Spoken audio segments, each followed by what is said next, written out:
नमस्ते दोस्तों, मैं कुलदीप सिंह और आप देख रहे हो आपका अपना यूट्यूब चैनल eco.com। आज के इस क्लास में हम लोग सेकंड ऑर्डर की लीनियर डिफरेंशियल इक्वेशन का केस 2 करेंगे। इस केस को समझने के लिए मैंने सामने एक क्वेश्चन लिखा हुआ है। इस क्वेश्चन में हमें जो डिफरेंशियल इक्वेशन दी है, हम इसे मान लेते हैं इक्वेशन नंबर 1। इसके बाद आपको सबसे पहला जो काम करना होता है वो काम ये करना होता है कि इस इक्वेशन को हमारी जो सेकंड ऑर्डर की बेसिक इक्वेशन होती है, आप इससे कंपेयर करिएगा। तो हमारी जो इक्वेशन होती है बेसिक वो होती है ये। इसके बारे में मैंने आपको लास्ट क्लास में पहले मैं बता चुका हूँ, ठीक है। तो यहाँ जब आप इस इक्वेशन को कंपेयर करोगे तो देखिए ये इसके इक्वल है, ठीक है, और आपका ये इसके इक्वल है, यानी कि यहाँ पे हमारे पास a1 की वैल्यू 3 है, लेकिन हमारे पास ये वाली वैल्यू इस क्वेश्चन में कहीं नहीं है। क्यों नहीं है? इसका मतलब ये है कि आपका जो a2 है ये 0 है, ठीक है।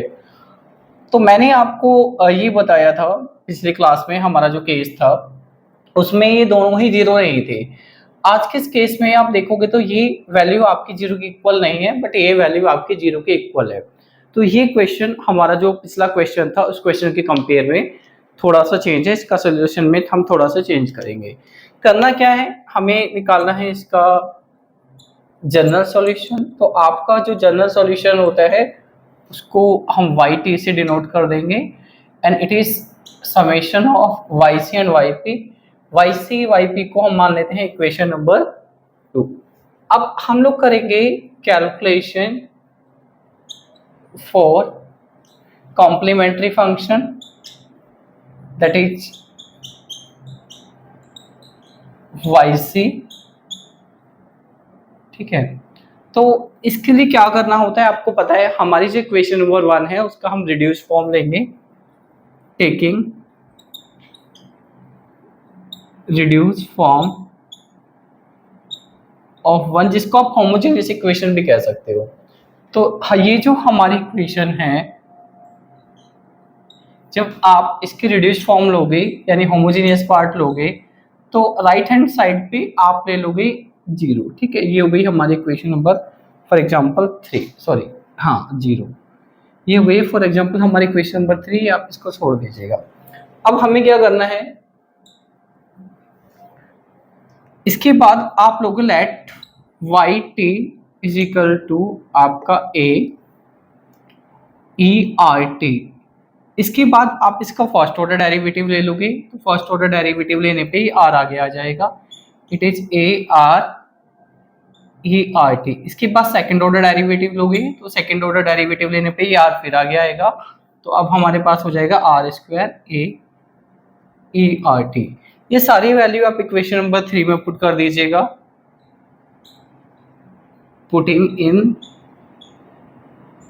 3, ठीक है। तो ये इस वैल्यू की जगह हमारे पास क्या आएगा, R² AERT प्लस ये 3 आपके पास आ जाएगा, और इस वैल्यू की जगह हमारे पास आ जाएगा ये RAERT, और राइट हैंड साइड पे आपके पास है 0, ठीक है। यहां से आप देखोगे तो आप कॉमन निकाल सकते हो, एक तो आप A कॉमन निकाल सकते हो, इसके बाद ERT ये आप कॉमन निकाल लोगे।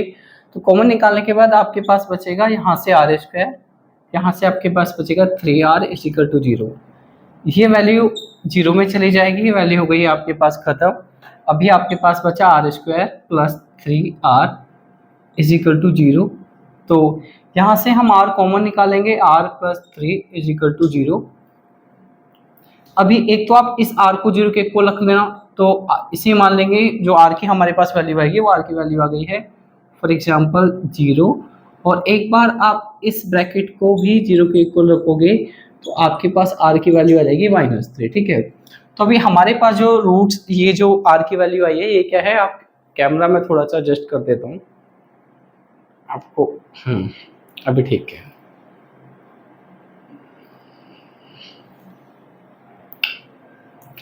तो अभी आपके पास R की जो दो वैल्यू आई हैं उसको हम R1 और R2 मान लेंगे। यहाँ पे आप देख सकते हो हमारे जो रूट्स हैं इस इक्वेशन के जो क्वाड्रेटिक इक्वेशन को सॉल्व करके हमारे पास रूट्स आए हैं, roots are real and distinct. तो आपके रूट्स रियल भी हैं और अलग अलग भी हैं। R1 को मैं 0 मान लेता हूँ फॉर एग्जांपल, और R2 को मैं मान लेता हूँ -3, ठीक है। अब यहाँ से हम लोग निकालेंगे कॉम्प्लीमेंट्री फंक्शन। अगर आपके रूट्स ना रियल हैं और डिस्टिंक्ट हैं तो आपका कॉम्प्लीमेंट्री फंक्शन होता है E1 R1t plus A2 R2t, ठीक है। यहाँ पे आप अपना A1 की जगह A1 रहेगा और A1E, और जो R1 है R1 की जगह आप पुट करोगे यहाँ पे 0t प्लस A2 की जगह A2 रहेगा और R2 की जगह आपके पास आएगा -3t। अभी 0 की t में आप मल्टीप्लाई करोगे तो वो हो जाएगी वैल्यू आपकी 0 A2E -3t। अभी किसी डिजिट की भी पावर अगर 0 हो तो उसकी वैल्यू 1 हो जाती है, E-3। इसकी इसमें मल्टीप्लाई करेंगे तो हमारे पास आ गया A1 प्लस A2E -3t। इस तरीके से ये हमारे पास कॉम्प्लीमेंट्री फंक्शन आ गया है। अब हमें क्या करना है, हमें कैलकुलेशन करनी है YP यानी कि पर्टिकुलर इंटीग्रल के लिए। तो मैं ये थोड़ा सा इरेज कर लेता हूँ। Calculation for